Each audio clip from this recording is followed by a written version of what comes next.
Welcome back to another story time. This is my second favorite Marvel character, so it's gonna take me a minute to get through this. Frank Castle is not a good man. His better nature was stolen from him quite some time ago. All that remained is the man we are speaking about today, the Punisher. If you think he's a hero, you likely have various psychological issues. For reasons I do not wish to disclose, I agree on his methodology of solving problems almost entirely. Instead of allowing violent criminals back out on the streets, he sends them right to the morgue. No second chances, no lawyers, no judges, no prisons, only fast-forwarding to the end of their story, then and there. It's refreshing to see a character who has all the willpower to put down evil while also maintaining their moral compass along the way. When Castle comes to town, there's no more slaps on the wrist. There's only bullets in the chest and face. But how did one man decide to alter the course of his and so many other lives? Allow me to elaborate upon Frank's history. Young Frank was quickly disillusioned, not only by the evil he witnessed in the world, but the lack of response towards it. This would lead him to join the military, specifically the Marine Corps, and later on down the line, he would fall in with Special Forces.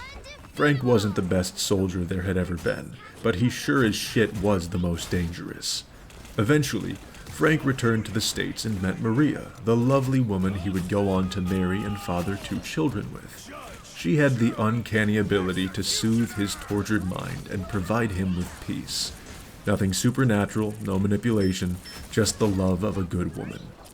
Putting a life of violence behind him, all Frank wanted to do was be a simple family man.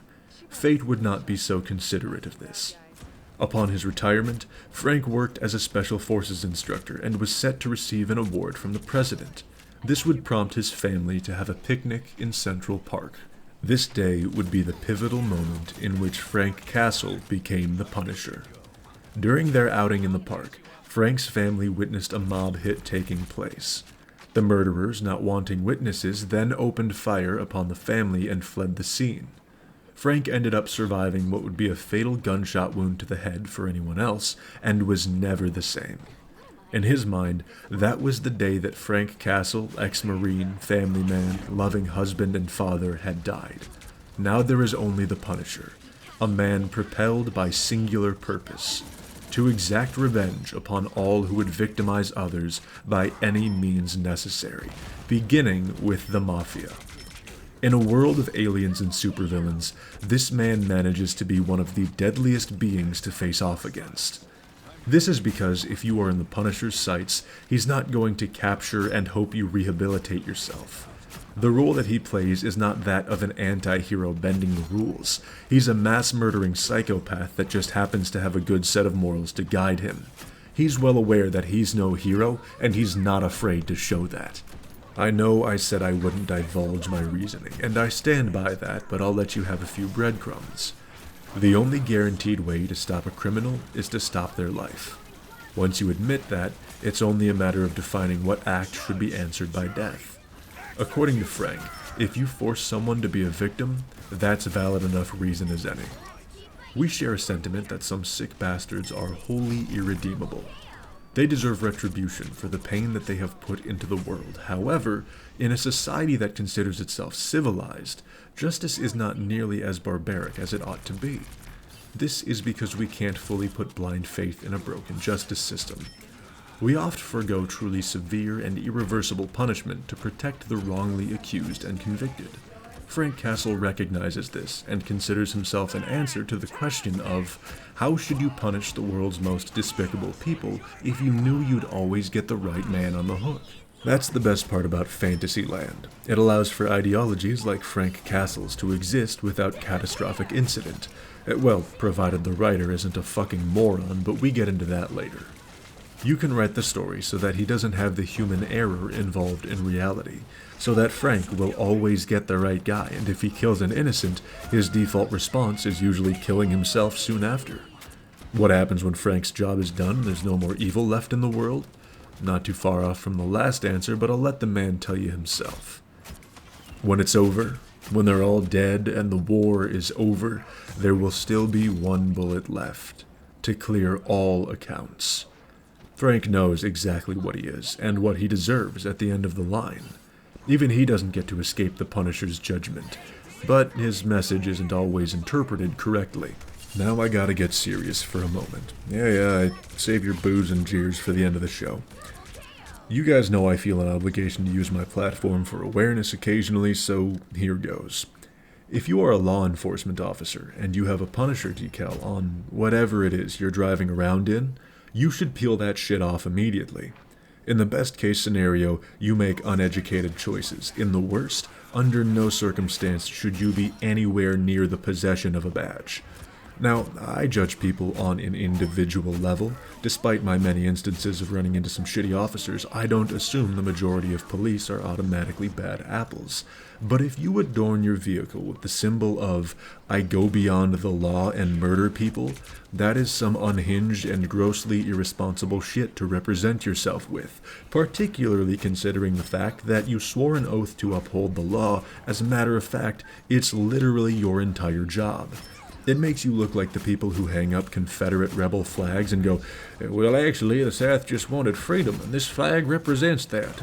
No, the fuck it doesn't, you pathetic wet-brained dipshit. A stated goal of the Confederacy was to uphold the institution of slavery.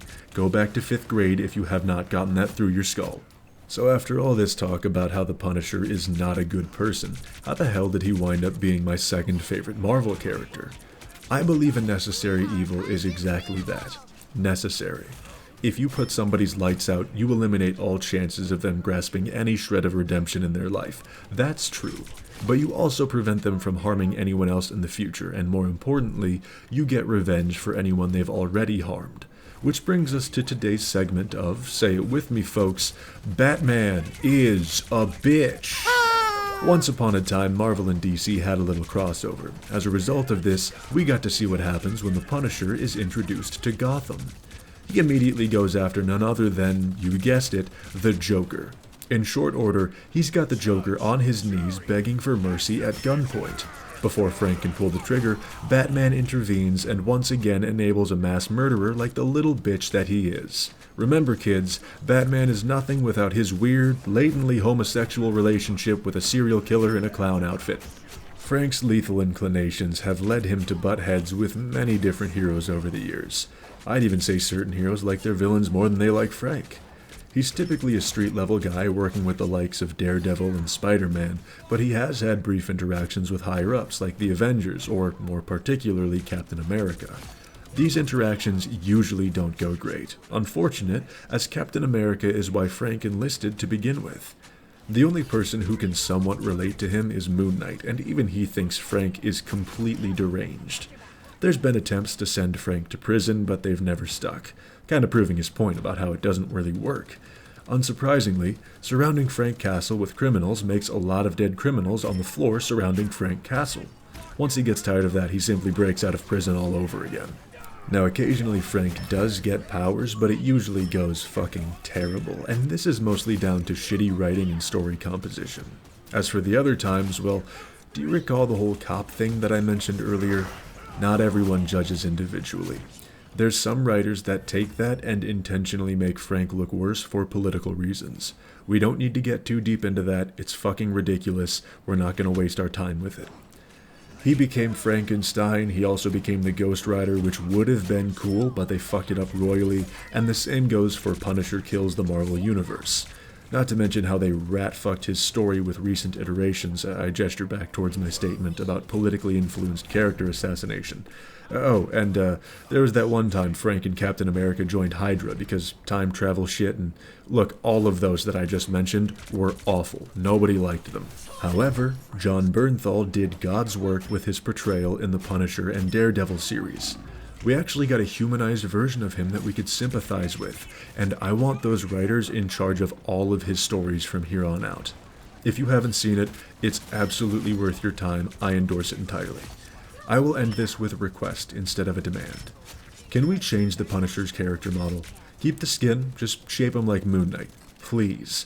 The man is 1 inch shorter than Moon Knight is, and he's 20 pounds lighter. Why the shit is he built like a buff toad? It's literally the only reason I don't enjoy playing him. That's all for now. Join the Discord in the description if you like. I'll see you on the next one. This is post-credits Jebs, just doing a little editorial here. There was a time where he got in the War Machine armor. That was cool as fuck.